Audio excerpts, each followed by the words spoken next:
A woman forgotten by the world and abandoned by the man she loved sits in the back of a silent courtroom.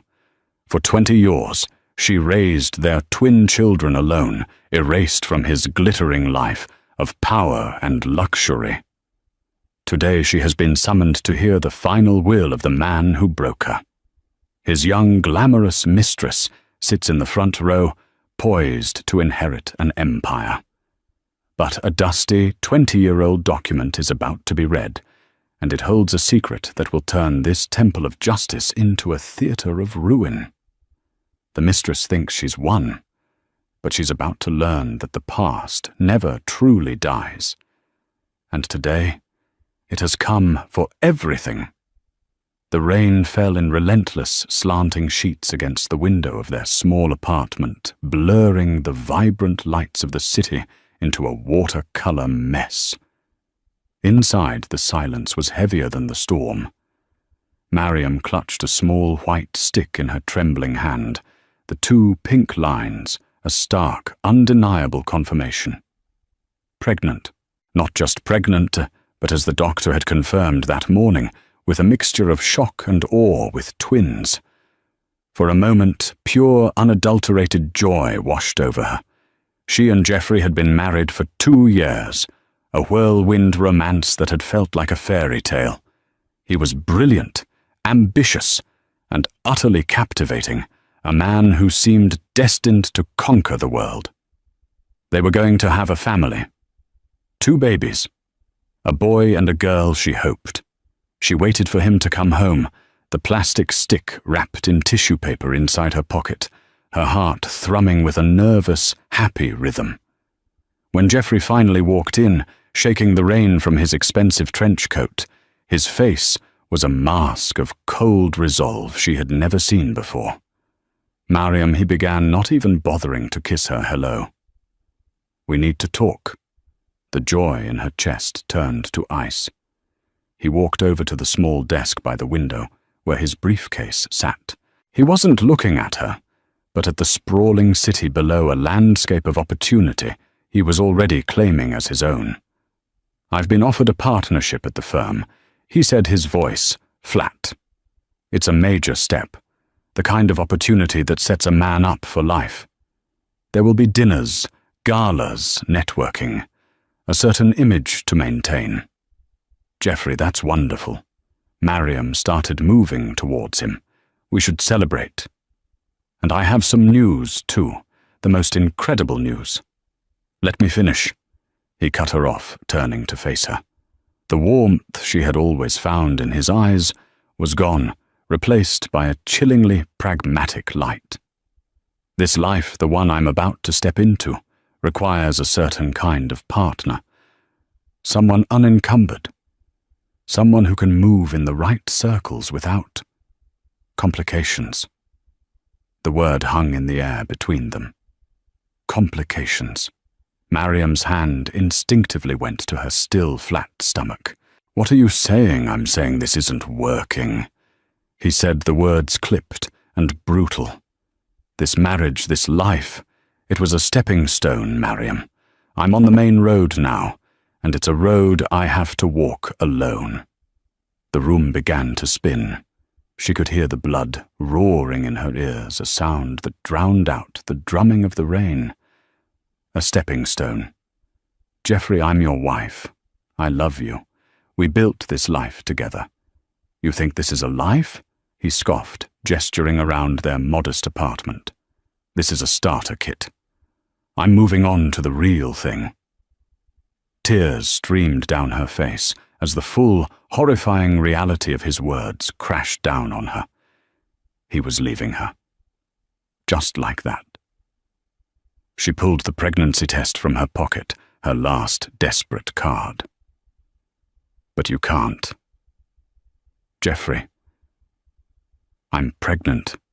He looked at the test, then back at her face, and for a fleeting second, she saw a flicker of something shock, maybe even fear, but it vanished as quickly as it came, replaced by that same icy determination. "Then it's even more imperative that we end this now," he said softly, his voice a venomous caress. That is a complication I simply cannot afford. He opened his briefcase and pulled out a single folded document and a pen. Divorce papers, already prepared. "I'll be generous," he said, as if discussing a business transaction. "I'll give you the apartment and enough to get by for a few months. But you will not use my name, and you will not contact me. Ever. The child or children are your responsibility." He then pulled out another separate document, a single page of dense legal text. "And this," he said, pushing it across the table, "it's a formality. A quitclaim on any future interest in my business ventures. A clean break. My lawyers drafted it. Sign it and you'll get the settlement." He also handed her a sealed envelope. "This is a personal instrument, a parting gift for your trouble." Numb, broken, and utterly defeated, Mariam looked at the man she thought she knew and saw only a stranger. The love of her life was a monster. Through a blur of tears, she scrawled her name where he pointed. She didn't read the words. What was the point? He was erasing her, and he was holding all the power. He took the signed divorce papers, leaving the other document, and the sealed envelope on the table. He didn't look back as he picked up his coat. "Goodbye, Mariam," he said, and walked out the door, leaving her alone with the storm, the silence, and the two tiny heartbeats that were now hers, and hers alone. The fairy tale was over. A long, hard road had just begun. Mariam collapsed onto the floor, her sobs lost in the sound of the rain clutching the sealed envelope that felt more like an insult than a gift. The first few years were a blur of sleepless nights, diaper changes, and a constant gnawing fear. Mariam Hart became Mariam Lutfalla, again shedding the name of the man who had discarded her like a piece of trash. The settlement money he'd provided was a pittance, barely enough to last 6 months, let alone raise 2 children. The apartment he'd generously left her was a rental, and the lease was up in a year. She was utterly alone.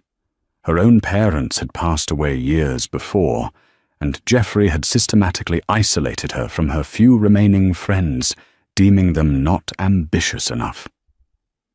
Staring at her 2 beautiful babies, Owen and Iris, sleeping soundly in their shared crib, Mariam knew that despair was a luxury she couldn't afford. The fire of a mother's love burned away the last of her tears and forged something new in their place steel. She moved to a small, affordable town 3 states away, a place where no one knew her story. She took on 2, sometimes 3 menial jobs at a time, waitressing cleaning offices, stocking shelves overnight. Every spare dollar was saved. Every waking moment not spent with her children was spent working. The sealed envelope Jeffrey had given her remained unopened, tucked away in a box of old photographs. She couldn't bear to look at it, viewing it as the final patronizing insult from a man she now despised. When Owen and Iris started school, Mariam used the precious hours of the day to study. She enrolled in online community college courses, first in business management, then in culinary arts, channeling her passion for baking into a tangible skill. The late nights were no longer filled with worry, but with textbooks and flour-dusted hands. She started small, selling cakes and pastries from her tiny kitchen to local cafes. Her reputation grew. People loved her creations, not just for their taste, but for the heart she poured into them. Within 5 years, she had saved enough for a down payment on a small, run-down storefront on Main Street.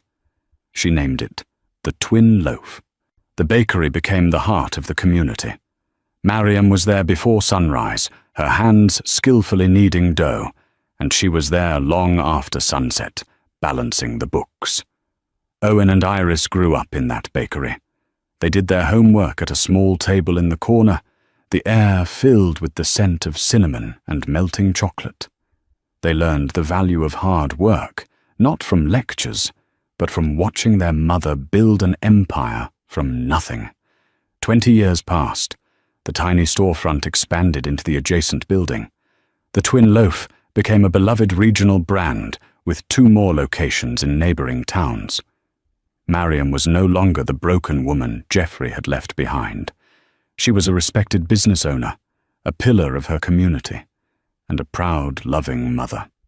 Owen was studying law at the State University, a quiet, intense young man with his mother's sense of justice. Iris was a budding artist, a free spirit with a fierce loyalty to her family, attending a prestigious art school on a scholarship. They knew the truth about their father, not a sugar-coated version, but the raw, painful story of his abandonment. It had not made them bitter, but had instead bound the 3 of them into an unbreakable unit. One crisp autumn afternoon, as Mariam was boxing up a custom wedding cake, a man in a sharp suit walked into the bakery. He looked starkly out of place amongst the cozy decor and sweet aromas. "Are you Miss Mariam Lutfallah?" he asked, his tone formal. "I am," Mariam said, wiping her hands on her apron. The man handed her a crisp, legal-sized envelope. "You've been served," he said, and turned and walked out, without another word. With trembling fingers, Mariam opened the envelope. Her heart hammered against her ribs as she read the legal jargon. It was a summons, a formal notice to attend the probate court reading of the last will and testament of one Geoffrey Hart. He had died suddenly, a massive heart attack at the age of 48. The room seemed to tilt. After 20 years of absolute silence, 20 years of being a ghost, he had pulled her back into his world. A cold dread mixed with a surge of old anger washed over her. His mistress, a woman named Beatrice Croft, who was often splashed across society magazines, was petitioning to be named the sole executor of his vast estate. The summons was a legal formality, notifying any and all potential heirs. She almost threw the letter away. What could he possibly have to say to her now? What sick game was he playing from beyond the grave? But that night, as she looked at her children, now young adults on the cusp of their own lives, she knew she had to go. Not for herself, not for any hope of money, but for them. For the 2 children he had never met, never acknowledged, never loved. This was the final chapter of a story he had started 2 decades ago, and she would be there to see it end. The summons sat on Mariam's kitchen counter for 3 days, a white rectangle of dread in her otherwise orderly life. She hadn't told the twins yet. How could she? How could she explain that the ghost who had haunted their lives was now demanding her presence? Her first instinct was to ignore it, to throw it in the fire and pretend it never arrived. Geoffrey's world of cutthroat business, high-stakes finance, and tabloid fodder relationships was a universe away from her warm bakery and the quiet life she had so painstakingly built. She wanted no part of it. But the name of the law firm on the letterhead Dawson, Finch and Gable stirred a faint memory. It wasn't the firm Geoffrey had been a part of when he left her. It was an older, more established name. Driven by a curiosity she couldn't quell, she looked them up. The firm was ancient, one of the oldest in the city, known for handling old money and complex family trusts. It seemed an odd choice for a modern corporate raider like Geoffrey. Just as she was about to close the laptop, her phone rang. It was an unlisted number. Miss Lutfallah, a gravelly voice, inquired. "Yes, who is this?" "My name is Howard Davies. I'm a senior partner at Dawson, Finch and Gable. I trust you received our correspondence regarding the estate of Mr. Geoffrey Hart." Mariam's spine stiffened. "I did. And with all due respect, Mr. Davies, I have no interest in Mr. Hart's estate. His world has nothing to do with mine." There was a pause on the other end of the line. "Miss Lutfallah?" "Mariam. I knew your father. I was a junior associate when he sought counsel from my firm many years ago. He was a brilliant man, an innovator. This was unexpected. Her father, an engineering professor, had passed away a year before she even met Geoffrey. He had been a gentle academic soul who tinkered endlessly in his garage. My father, Mariam, asked, confused. Yes, which is why I am personally urging you to attend the reading. I understand your reluctance, believe me. I have followed Mr. Hart's career over the years. But I must impress upon you that your presence is not merely a formality. It is essential. His voice was imbued with a strange urgency. Before Mariam could question him further, another call beeped through. She glanced at the screen. It was a number from the city. On a gut feeling, she put Mr. Davies on hold. "Hello, is this Mariam Lutfallah?" The voice was sharp, polished, and dripping with disdain. It was a voice accustomed to getting what it wanted. "It is." "This is Beatrice Croft," the woman announced, as if Mariam should be honored. "I'm sure you know who I am.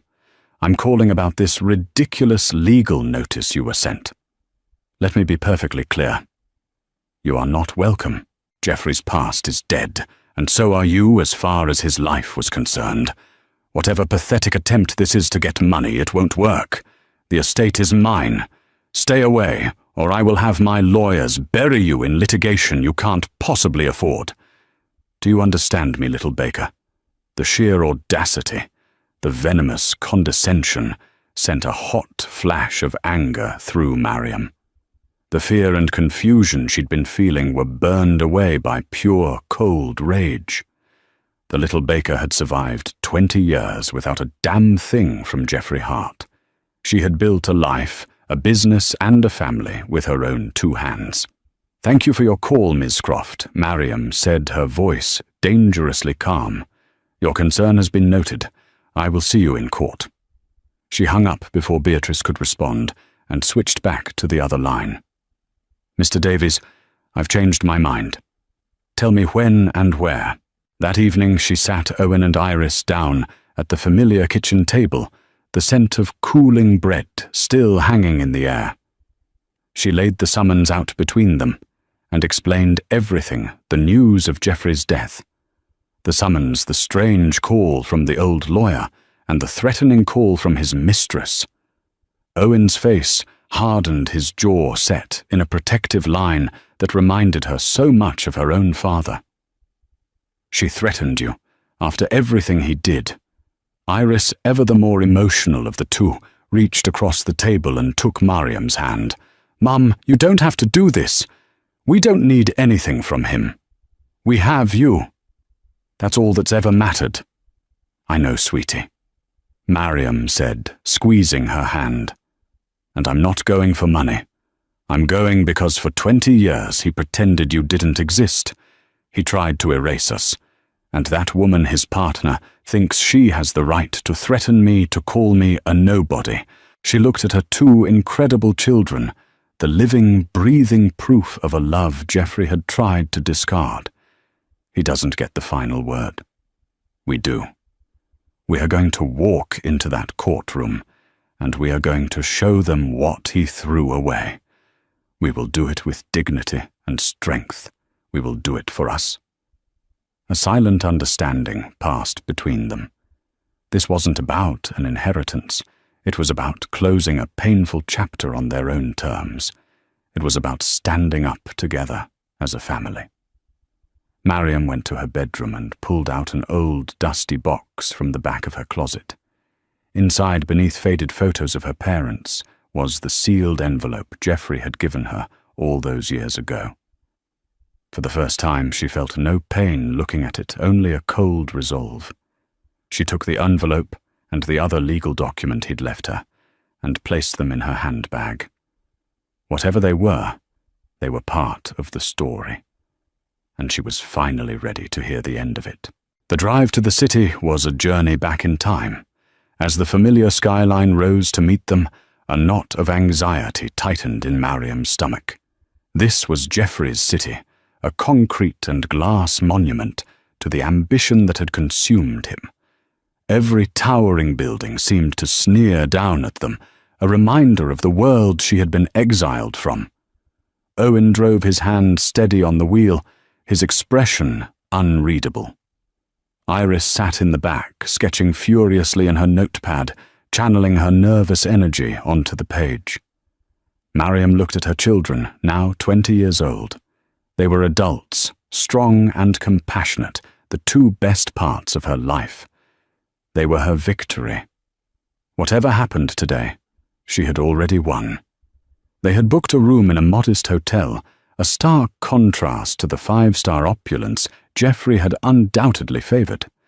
Mariam had insisted on paying for everything herself. She would not accept a single thing from his estate, not even a court-mandated travel stipend. She chose her outfit with care, a simple, well-tailored navy blue dress, elegant but understated. It was the uniform of a woman who was confident, successful, and owed nothing to anyone. Owen wore a dark suit, looking more like a young lawyer than a student, and Iris wore a gracefully simple black dress, her artistic flair showing only in a unique silver necklace she had designed herself. They were the Lutfalas, a united front. The probate court was housed in a formidable old building of granite and marble. Its grand echoing halls were designed to intimidate, to make the individual feel small and insignificant. As they walked towards the designated courtroom, they felt the shift in atmosphere. The air grew thick with the scent of expensive perfume, leather, and entitlement. Whispers followed them down the corridor. "Who are they? I didn't know Geoffrey had other relatives." And then they saw her. Beatrice Croft stood at the centre of a small, sycophantic crowd, holding court like a queen. She was exactly as she appeared in the magazines, tall, impossibly thin, draped in designer clothes, and dripping with diamonds that flashed cruelly under the courthouse lights. Her face, a masterpiece of cosmetic subtlety, registered a flash of surprise, then hardened into a mask of pure contempt as she saw Mariam and the twins. She deliberately turned her back on them, a clear and public dismissal. The message was obvious. You do not belong here.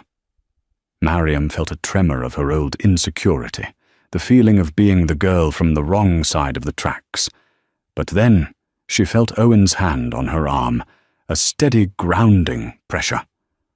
She looked up and met his gaze, and saw her own strength reflected back at her. They took their seats at the back of the courtroom, a small island in a sea of pinstripes and silk. The room was packed. On one side sat Geoffrey's corporate cronies, men with predatory smiles and cold eyes. On the other sat Beatrice's friends, society women, who looked at Mariam and her children as if they were an unpleasant smell. At the front, Beatrice sat next to a sleek, expensive-looking lawyer. She leaned over and whispered something to him, and he glanced back at Mariam's family, a smirk playing on his lips. An elderly man with kind eyes and a slightly stooped posture approached them. "Mrs. Lutfalla?" he asked softly. It was Howard Davies. "Yes," Mariam replied, shaking his offered hand. "I'm so glad you came," he said, his gaze flicking briefly to Owen and Iris with an expression of deep sympathy. "Please don't let this atmosphere intimidate you. Just listen. That's all you need to do." He gave her a small, reassuring nod before retreating to a seat on the other side of the aisle. The door to the judge's chambers opened, and a bailiff called out, "All rise." An imposing judge with a mane of white hair entered and took his seat, the Honourable Judge Albright presiding. "Be seated." The room fell silent. Judge Albright looked over the documents before him, his expression stern. "We are here for the reading of the last will and testament of Geoffrey Hart. I am aware this is a high-profile estate, and emotions may run high. I will tolerate no outbursts. Is that understood?" A murmur of assent went through the room. Beatrice sat a little straighter, a smug, proprietary smile on her face. This was her coronation. Mariam took a deep breath, her heart pounding a steady, defiant rhythm. She was ready. The ghosts of the past were all gathered in this room, and it was time to face them.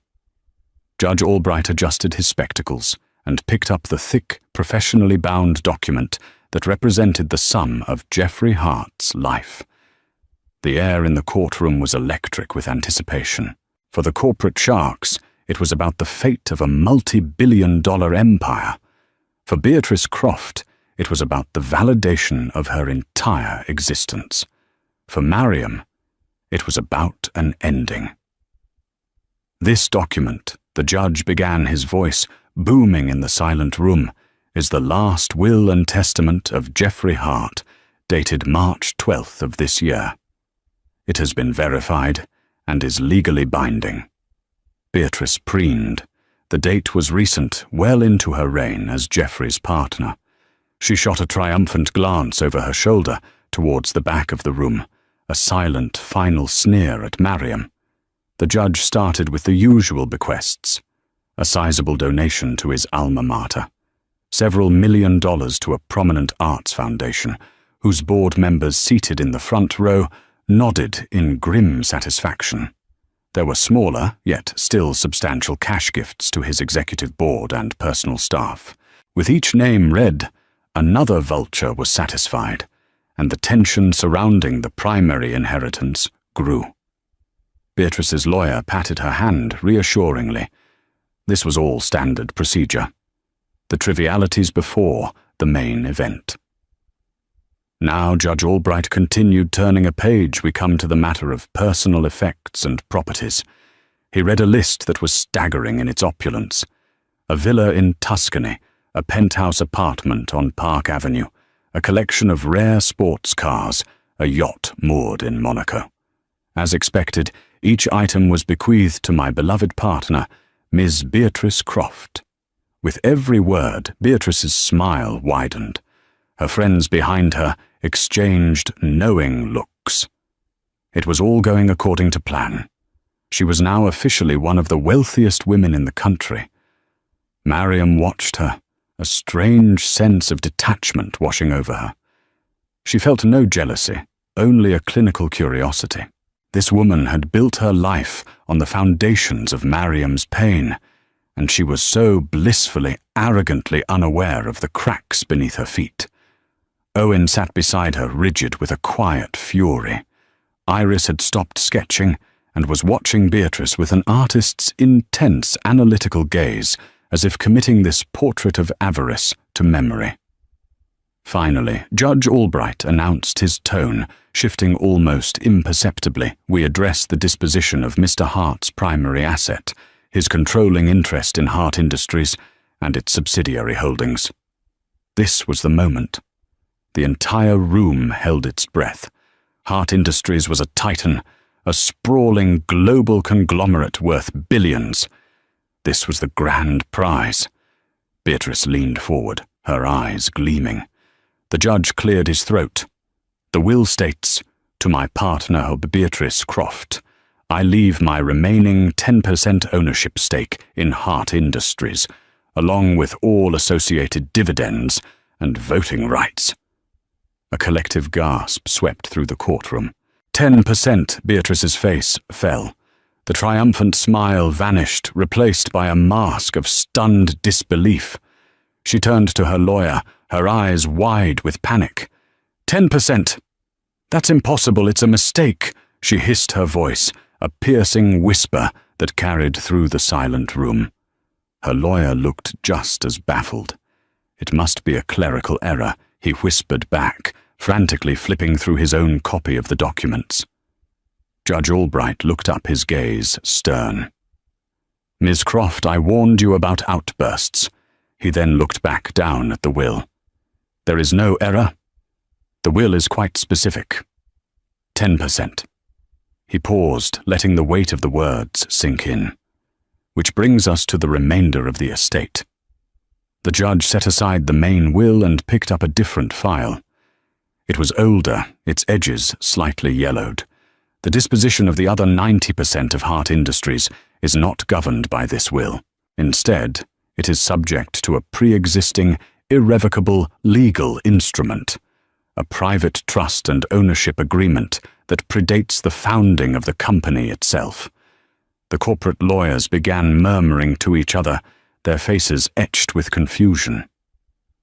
A pre-existing agreement? What were they talking about? Geoffrey had always presented himself as the sole founder, the singular genius behind the empire. Beatrice was pale, her knuckles white as she gripped the table. What agreement? I was his partner for 8 years. He told me everything. There is no other agreement. Judge Albright ignored her, his eyes scanning the old document. This court was petitioned to unseal and enforce this instrument upon Mr. Hart's death. It is a founding charter for a holding company named LP Innovations. He looked up at the bewildered faces in the courtroom. According to this document, LP Innovations was the original entity that held the patents and seed capital for the technology that would eventually become Hart Industries. Mr. Hart was appointed managing director, entitled to a generous salary and a 10% stake for his managerial role. The remaining 90%, the controlling interest, was to be held in trust for the sole primary owner of LP Innovations. The judge paused, his gaze sweeping across the room before landing with deliberate, profound weight on the woman sitting quietly in the back row. He looked directly at Mariam, a woman he had a binding fiduciary duty to, the founder and majority shareholder, Ms. Mariam Lutfallah. The courtroom, which had been buzzing with a low hum of anticipation, fell into a profound and sudden silence. Judge Albright's words, "To my partner Beatrice Croft, I leave my remaining 10% ownership stake," seemed to hang in the air, refusing to dissipate a collective auditory hallucination that no one could quite process. Beatrice's mind went blank. The triumphant smile on her face didn't so much fall as it froze a grotesque mask of joy that no longer matched the script. Her brain frantically tried to rearrange the words into a sentence that made sense. 100%, he must have said. Or maybe 10% is to be given to charity, and the rest? 10%. Her voice, meant to be a sharp whisper to her lawyer, came out as a strangled croak that echoed in the unnatural quiet. That's impossible. It's a mistake.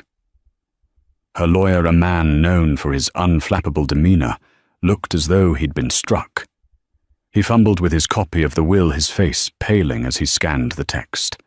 He could find no error. The ink was clear, the language precise. A ripple of shock and confusion spread through the room. The corporate sharks exchanged baffled, calculating glances. Was there a secret heir? A hostile takeover from beyond the grave? Geoffrey Hart had been a man of absolute control. This felt like a baffling, uncharacteristic lapse. Judge Albright looked up from the will, his gaze sweeping over the room, cold and authoritative. "Miss Croft, I warned you about outbursts." He then set the thick, modern document aside with an air of finality. "There is no mistake in the will, it is quite specific." He then reached for a different file, one that had been sitting separately on his bench. It was an older, thinner folder, its edges yellowed with age, held together by a simple string tie. The contrast was stark. One was the legacy Geoffrey had publicly crafted, the other a secret he had buried. This, the judge announced, his tone, shifting, becoming heavier with historical weight, is because the disposition of the other 90% of Hart Industries is not and has never been governed by Mr. Hart's personal will. Instead, it is subject to a pre-existing, irrevocable legal instrument, a private trust and ownership agreement that predates the founding of Hart Industries itself. Mariam felt a strange jolt, a flicker of something deep in her memory. At the back of the courtroom, she sat perfectly still, a statue in a sea of turmoil. While Beatrice was panicking, Mariam was simply trying to breathe. The judge untied the string on the old folder with deliberate care. This court was petitioned by the trustees, the firm of Dawson, Finch and Gable, to unseal and enforce this instrument upon Mr. Hart's death. It is the founding charter for a holding company established 21 years ago. The company was named LP Innovations. LP. The initials hung in the air, and for Mariam they were a key, turning a lock deep within her mind. A torrent of fragmented memories dormant for 2 decades began to rush forward. Her father in his garage workshop, the scent of solder and ozone in the air, his face alight with the joy of discovery. He was holding up a circuit board, explaining with breathless excitement the revolutionary data compression algorithm he had perfected. "It'll change everything, Mariam," he'd said. "The way we store and send information." Another memory her father, weeks later, spreading legal papers across their kitchen table. "A patent application. You sign here as a co-owner," he'd insisted. "You are my inspiration, honey. And besides, we must always keep it in the family. LP Innovations, Mariam Lutfallah Innovations." Her own name entwined with her father's legacy. According to this document, the judge's voice cut through her reverie, pulling her back to the charged courtroom LP. Innovations was the original entity that held the patents and seed capital for the technology that would eventually become the bedrock of Hart Industries. Mr. Jeffrey Hart, a promising young executive at the time, was appointed managing director of this holding company. Beatrice was on her feet now, her lawyer's restraining hand brushed aside.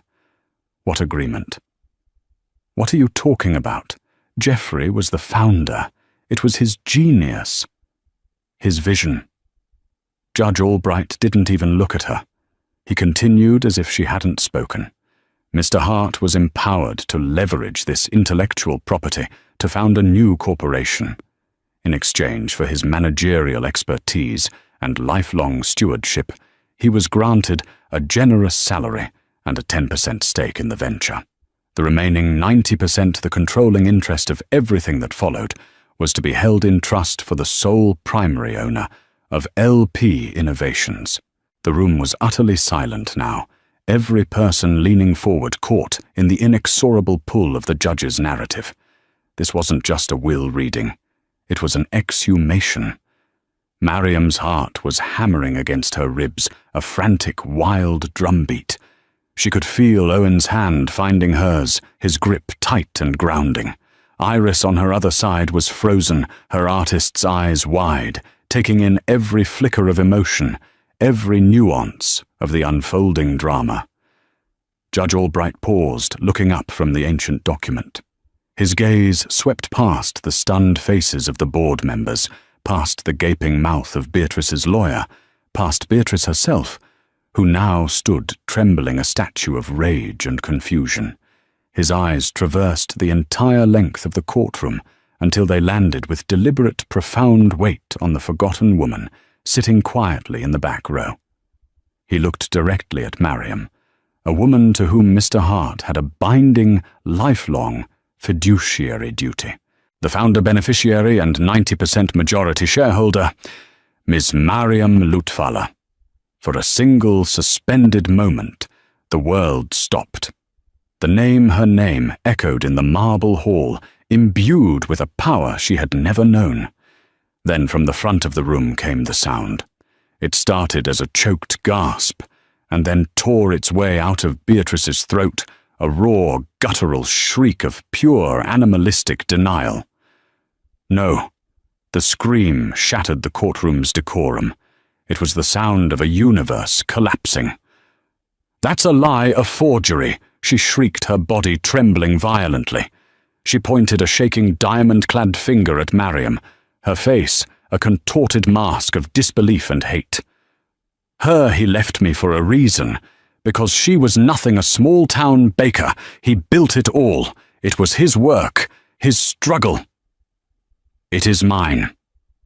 Judge Albright slammed his gavel down the sharp crack like a gunshot.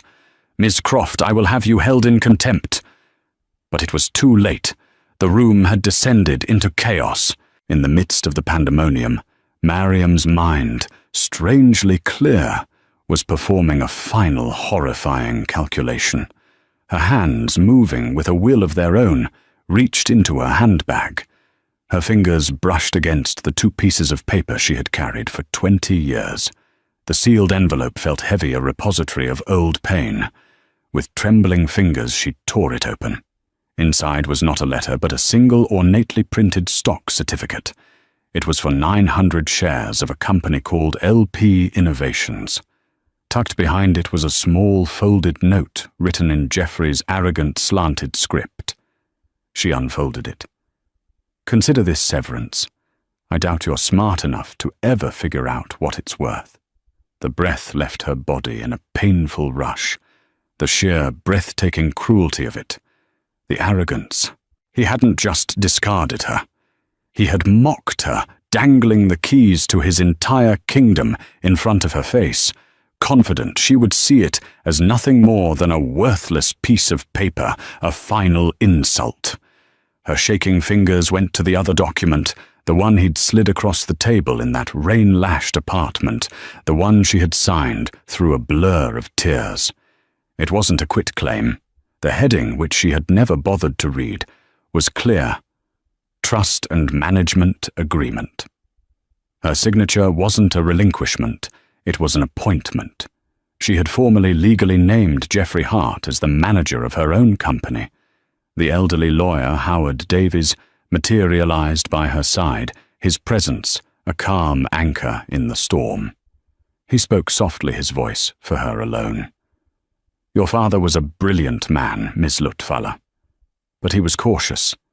He saw Geoffrey's ambition and didn't fully trust it. He had my firm draft this agreement to protect his legacy and to protect you." Geoffrey signed it, desperate to get his hands on the patents. His hubris was in believing you would never uncover its true nature. Mariam looked up from the damning revelatory papers in her hands. She saw Beatrice finally collapsing into her chair, her body racked with hysterical silent sobs, as her lawyer tried to console her. She saw the corporate board members in a frantic huddle, their faces ashen. She saw the empire Geoffrey had built, not as his monument, but as a house he had constructed in her front yard, all while telling her she was homeless. Geoffrey hadn't left her a fortune. He had left her a reckoning, and it was now and had always been hers to command.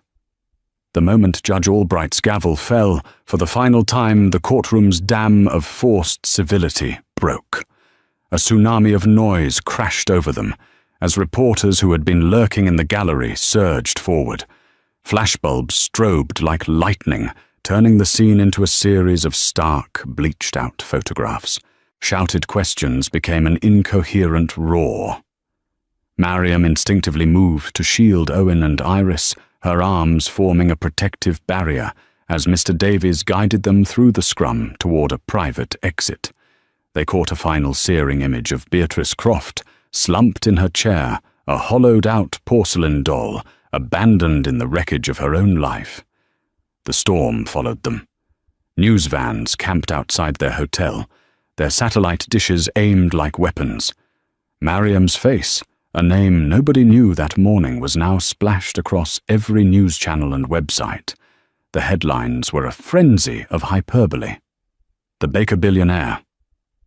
Hart's hidden heir mistress gets her just desserts. Back in the quiet anonymity of their hotel room, the sheer unreality of the day descended. For a long moment, the three of them just stood there, the city's muffled roar, a distant soundtrack to their silent shock. Iris was the first to move, sinking onto the edge of a bed and letting out a long, shuddering breath.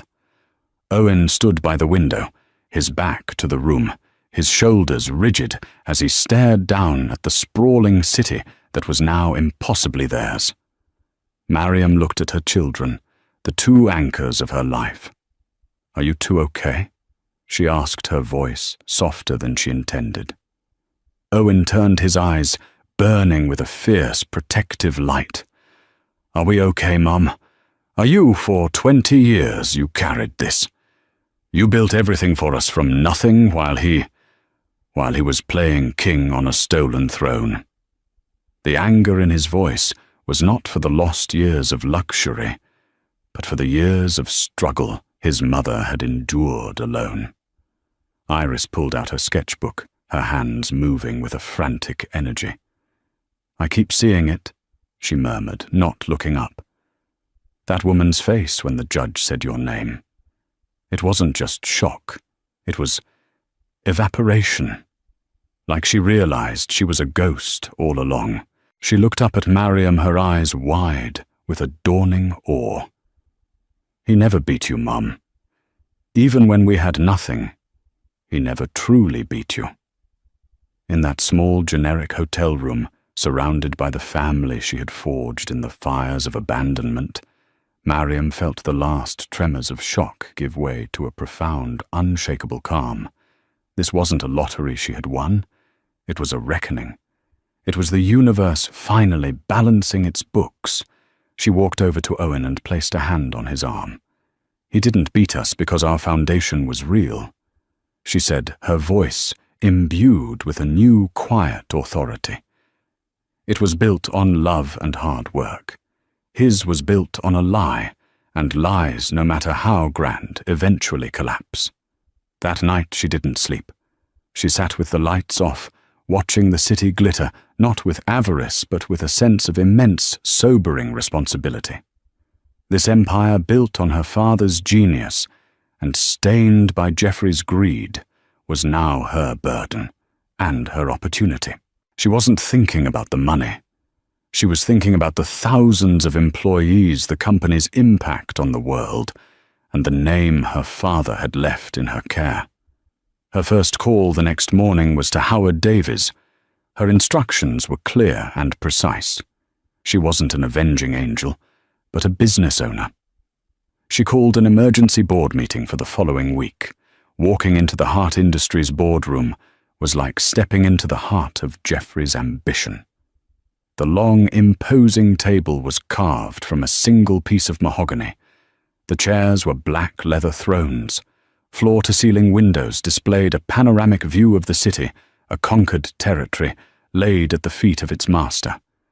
The air was thick with the scent of power, masculine and suffocating.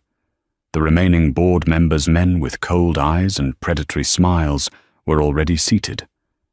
They watched her walk in their expressions, a calculated blend of apprehension and condescension. They were sizing her up, expecting a grieving widow or a startled baker they could easily manipulate. They did not expect Mariam Lutfala. She entered flanked by Owen and Mr. Davies, and their presence alone shifted the room's dynamics. She didn't take the seat at the head of the table, Jeffrey's seat. She chose a chair at the side, a deliberate move that declared the old hierarchy was dead. "Good morning, gentlemen," she began, her voice resonating with a clarity that commanded attention. The nervous tremor she'd feared was absent, replaced by the steady tone of a woman who had faced far worse than a room full of arrogant men. "I imagine you have many questions. Let me be direct. For the last 20 years, I have been building a business from the ground up. I know what it means to meet a payroll, to manage inventory, to satisfy customers, and to create something of value with my own 2 hands. I am not a stranger to the world of business. I am simply a stranger to this kind of business." She paused, letting her words sink in her gaze, meeting each man's. "I am not here to destroy Hart Industries. I am here to reclaim its soul." A palpable tension filled the room. This was not the speech they had anticipated. There will be a full transparent audit of all company finances, effective immediately. The aggressive slash and burn practices that this company has become known for will end. Our focus will no longer be solely on the next quarter's profits, but on long-term sustainable growth, on employee welfare, on ethical innovation. We will become a company that builds, not just acquires, that creates, not just consumes. She stood, her small frame commanding the space. You have a choice, she concluded, her voice leaving no room for negotiation. You can embrace this new direction and help me build a company our children would be proud of. Or you can tender your resignation this afternoon. There is no third option. The silence that followed was absolute.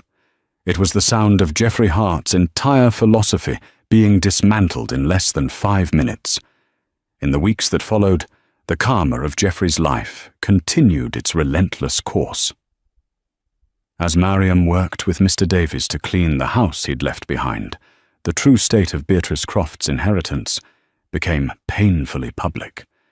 Geoffrey's personal debts were staggering. His 10% stake was devoured by creditors before she saw a dime. A tabloid photo captured her moving out of the Park Avenue penthouse, the doormen who once bowed to her, now impassively carrying boxes to a simple moving van. Her society friends, who had flocked to her light when it was bright, scattered like insects, whispering that they'd always known there was something fragile about her position. She had been a queen in a rented kingdom, and her lease was up. Months later, Mariam was working in her new office. She had refused Geoffrey's opulent suite, choosing a smaller, brighter space. On the wall hung one of Iris's abstract paintings, a swirl of defiant colour. On her desk sat a photo of the twins laughing outside the Twin Loaf. It was a room that belonged to her. Her assistant buzzed. "Miss Lutfalla, there's a Miss Croft here to see you. She doesn't have an appointment." "Send her in." Mariam said, her heart steady. Beatrice was a spectre of her former self. The designer clothes were gone, replaced by a simple, ill-fitting dress. Her face was pale and drawn, the arrogant fire in her eyes extinguished, leaving behind only the hollowed-out shell of her pride. I just wanted to see you," Beatrice stammered, her voice thin. She looked around the modest office, as if searching for an answer. "To understand. Why are you doing all this? You could have just taken the money and lived on an island for the rest of your life. Why are you here in this office running all of this?" Mariam leaned back in her chair, regarding the woman who had once held her in such contempt. She felt no triumph, no desire to gloat. She only felt a vast, weary pity. "Because it was never about the money," Beatrice, Mariam said softly. 20 years ago, the man you loved tried to erase me. He took my father's work, his legacy, and twisted it into this monument to his own ego, all while pretending my children and I didn't exist. He thought I was nothing. You thought I was nothing." Mariam rose and walked to the window, looking down not at a conquered territory, but at a city full of lives her company now touched. This, she said, her gesture encompassing everything, is not about revenge. Revenge is a fire that burns out, leaving only ash. This is about legacy. I am building something that will last, something that my children, Owen and Iris, can be proud to inherit one day. Something built on integrity, not on lies. Beatrice stared, the simple, devastating truth of Mariam's words finally landing. She had built her life on a man's affection, which had proven as worthless as his promises. Mariam had built her life on herself. There was nothing more to say. Beatrice turned and walked out of the office, not just defeated, but irrelevant. Mariam didn't watch her go. Her gaze was already on the future. On her desk were the preliminary charters for a charitable foundation in her father's name, which Owen was helping her draft. Next to them were Iris's first sketches for a new company logo, a stylized image of 2 intertwined saplings growing into a strong tree. She was not just cleaning a house, she was planting a garden in its place. Her revenge wasn't a single fiery act in a courtroom. It was in the quiet, daily determined work of building a better world than the one Geoffrey had left behind. And so Mariam's story isn't just about the shocking moment a will is read. It's about the quiet strength cultivated over 2 decades of struggle and sacrifice. It's a powerful reminder that true wealth isn't measured in stock portfolios or lavish assets, but in integrity, love, and the resilience to rebuild a life from the ashes. Beatrice's scream in the courtroom was the sound of a hollow dream shattering, while Mariam's quiet victory was the culmination of a life lived with purpose and dignity. Her ultimate revenge wasn't in taking Geoffrey's empire, but in transforming it into something he could never have imagined, a force for good. If this story of justice and empowerment resonated with you, please hit that like button and share it with someone who needs to hear that strength and perseverance will always win. Don't forget to subscribe and turn on notifications for more incredible stories of karma and redemption. What did you think of Mariam's final decision? Let us know in the comments below.